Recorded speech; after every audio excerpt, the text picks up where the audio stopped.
അതിനുശേഷം മച്ചാന് കീ കൊടുത്തു. ഞങ്ങൾ ആദ്യം നടക്കാനുള്ള പ്ലാനിങ് ആണ് കേട്ടോ. ഇവിടെ വേറൊരു കടവ് കൂടെ ഉണ്ട്. ആ കടവിലാണ് കുറച്ചധികം മീൻപിടുത്തക്കാരുണ്ട്. അപ്പോ നടക്കാനുള്ള പ്ലാനിങ് ആയിരുന്നു. പിന്നെ ധനേഷ് പോയി. ഞങ്ങൾ ഏതായാലും വണ്ടി അവിടെ വെച്ചിട്ട് വരണ്ടേ. അങ്ങനെ ധനേഷ് മച്ചാൻ വണ്ടി എടുക്കാനായിട്ട് പോയി.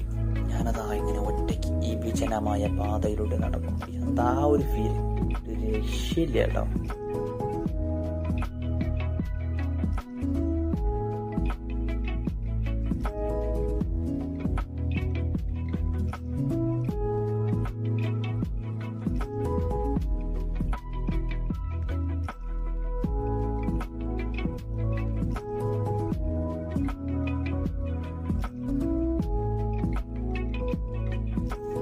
ഈ ടേണിങ്ങിൽ തന്നെയാണ് ഈ ഒരു സ്ഥലം. ഇവിടെ ലോറിയൊക്കെ ഇറങ്ങുന്ന സ്ഥലം കേട്ടോ. എന്ന് ഞാൻ പറയുമ്പോ പുഴയുടെ തീരത്തേക്ക് എന്തൊരു ലോറി ഇറങ്ങണം എന്ന് നിങ്ങൾ ചിന്തിക്കണം.